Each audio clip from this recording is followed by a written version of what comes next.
Hello everyone, welcome back to the humanitarian view. तो आज का जो ये वीडियो है इसमें हम अपने लिस्ट ऑफ एक्ट्स को कंटिन्यू करने जा रहे हैं और मॉडर्न इंडियन हिस्ट्री में जो सेकंड एक्ट है जो constitutional development under British rule इस हेडिंग के अंदर में आता है वो है ये अमेंडिंग एक्ट।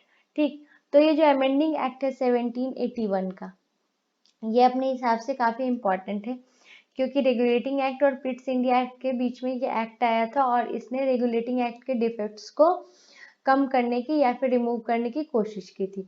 ओके, तो रेगुलेटिंग एक्ट के बाद जो ये आया था अमेंडिंग एक्ट, इसे हम अमेंडिंग एक्ट 1781 या फिर डायरेक्टली अमेंडमेंट एक्ट और द बंगाल ज्यूरिसडिक्शन एक्ट, इन तीनों में से कोई एक नाम से पुकार सकते हैं।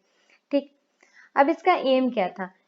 तो कुछ जो मेजर डिफेक्ट्स थे रेगुलेटिंग एक्ट के, वी ऑल नो कि रेगुलेटिंग एक्ट ऑन पेपर बहुत ही सॉलिड फुटिंग था, बहुत ही अच्छा एक्ट था, लेकिन जब भी प्रैक्टिस में जैसे ही आया तो इट वाज लाइक कि वो फुल ऑफ डिफेक्ट्स था। ठीक है, उसमें कुछ भी ऐसा नहीं था मजबूत जो कि हाँ ठीक है आप एक दो डिफेक्ट्स को इग्नोर कर सकते हो, लेकिन वो बिल्कुल बेकार साबित हुआ एडमिनिस्ट्रेशन के मामले में। ठीक, तो उन्हीं डिफेक्ट्स को रिमूव करने के लिए ये रेगुलेटिंग एक्ट के बाद आया कौन? तो अमेंडिंग एक्ट ऑफ 1781। ठीक है, तो 1773 का जो एक्ट था रेगुलेटिंग एक्ट, उससे पहले यानी कि 1772 में पार्लियामेंट ने एक सेलेक्ट कमेटी स्टैब्लिश की थी और उसके साथ साथ एक सीक्रेट कमेटी को भी अपॉइंट किया था।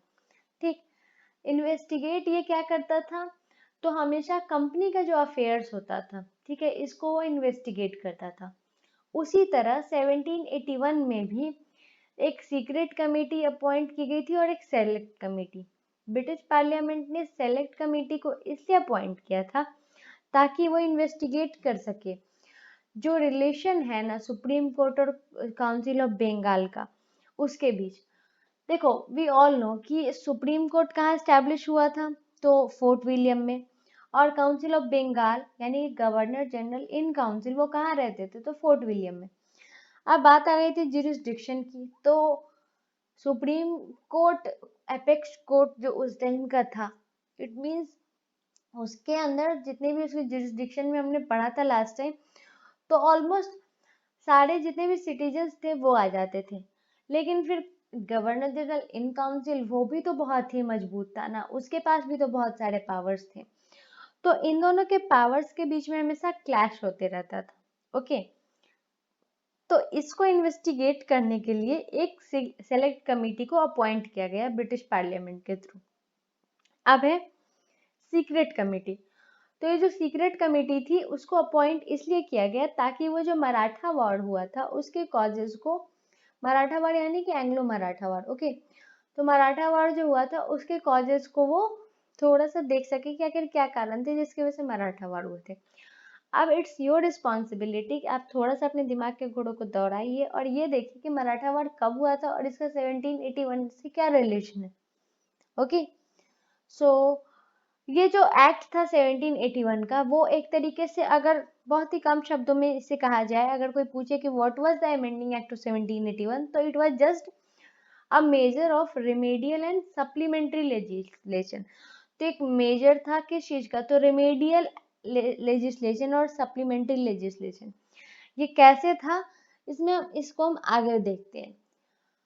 तो इसने कुछ अमेंडमेंट्स किए। ठीक है, वो ये है, उन्होंने जो डिफेक्ट्स थे 1773 के रेगुलेटिंग एक्ट के, उसको रिमूव करने के लिए कुछ अमेंडमेंट किए। तो वो कैसे? कि जो भी ऑफिशियल वर्क था, कंपनी के जो सर्वेंट थे, अब मैंने बोला ना कि जुरिस्डिक्शन का क्लैश हो जाता था कि आखिर सुप्रीम कोर्ट का जुरिस्डिक्शन कहाँ तक है और उस कहाँ से फिर काउंसिल का जुरिस्डिक्शन स्टार्ट होता है। तो पहला इसने क्या कर दिया कि जितने भी पब्लिक सर्वेंट थे कंपनी के, तो उसको जुरिस्डिक्शन सुप्रीम कोर्ट के जुरिस्डिक्शन से बाहर कर दिया। मतलब जो कंपनी के सिविल सर्वेंट थे, पब्लिक सर्वेंट थे, वो सुप्रीम कोर्ट के अंदर में नहीं आते थे। ठीक है, वो काउंसिल के अंदर में आते थे। अब हुआ कि उसने सुप्रीम कोर्ट के जुरिस्डिक्शन को इस तरीके से तय किया कि उसका हक सिर्फ, ठीक है, वो किस पे रहेगा, तो over all the inhabitant of Calcutta and to administer the personal law of the defendant.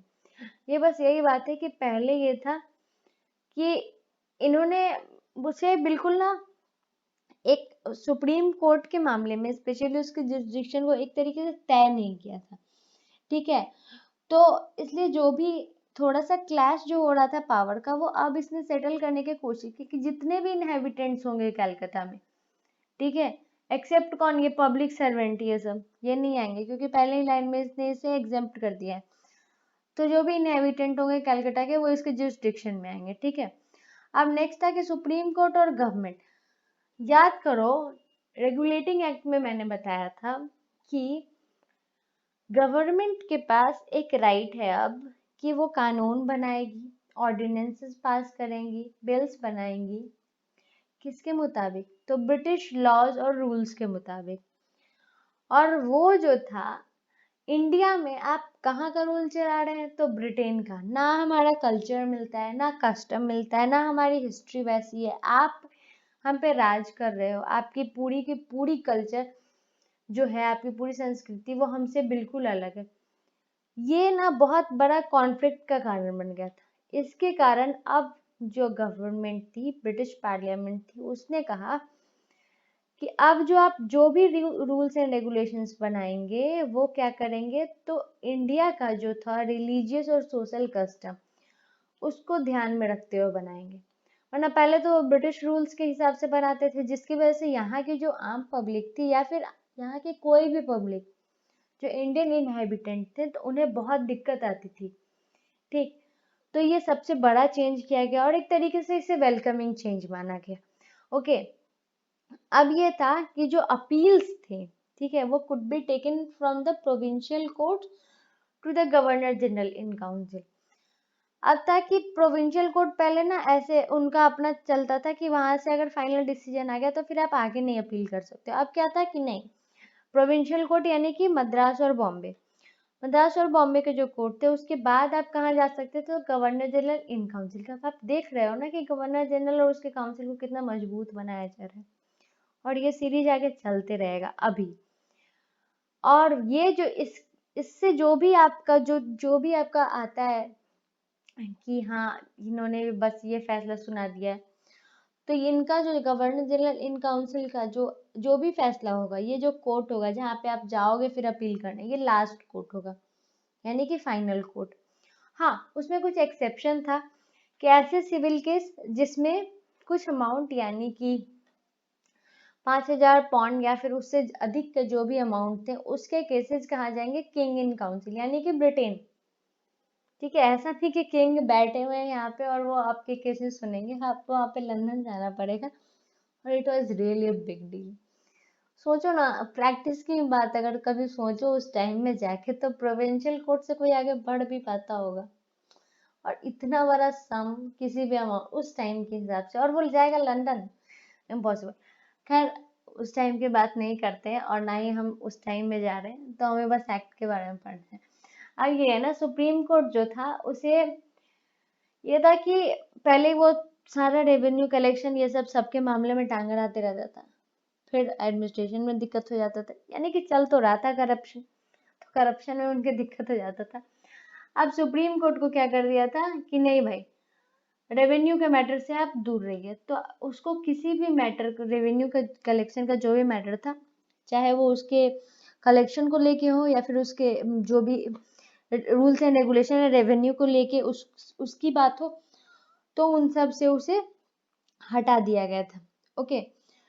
उसके बाद जो भी रूल्स एंड रेगुलेशंस है, ठीक है, पहले ये होता था कि governor general in council rules बना दिए, ठीक है, या कोई भी लॉ या बिल पास कर दिए। उसके बाद क्या होता था ना कि सुप्रीम कोर्ट में इसे ले जाया जाता था रजिस्टर करवाने के लिए कि हाँ कोर्ट का ऑर्डर अब इस पे लग गया और आज से ये ऐसे ऐसे अब से ये कानून बन गया, ठीक है।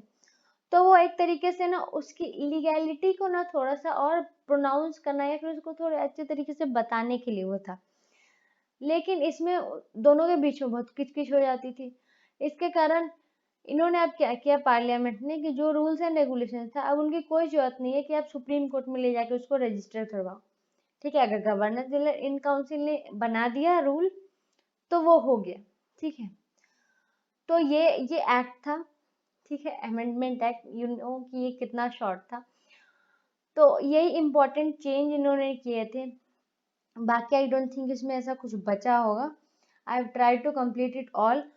और जो भी इम्पोर्टेंट चेंजेस थे वो थोड़ा लॉन्ग रन में तो नहीं, लेकिन शॉर्ट रन में थोड़ा सा अच्छा, आई मीन एक तरीके से राहत देने वाला था यहाँ की जनता को। तो इसके बाद अब हम लोग पढ़ेंगे, जो नेक्स्ट वीडियो आएगा उसमें हम पिट्स इंडिया एक्ट के बारे में पढ़ेंगे, जो कि काफ़ी इम्पोर्टेंट होगा। और रेगुलेटिंग एक्ट के 11 साल बाद आता है पिट्स इंडिया एक्ट, तब तक रेगुलेटिंग एक्ट ही रहता है। और तो बस यहीं पे ये वीडियो ख़त्म हो जाएगा। तब ये वीडियो को पूरा देखने के लिए थैंक यू। और अब आप हमें फॉलो कर सकते हो इंस्टा और ट्विटर पे। तो हमारे ये इंस्टा और ट्विटर हैंडल आईडी है, ठीक है, तो इसे फॉलो करो and just stay tuned and stay updated with us. If you like this video, then just do like, and if you want any kind of change, तो just comment it down. और अगर आप नए हो तो do subscribe it. Okay, till then stay tuned and stay safe. Thank you.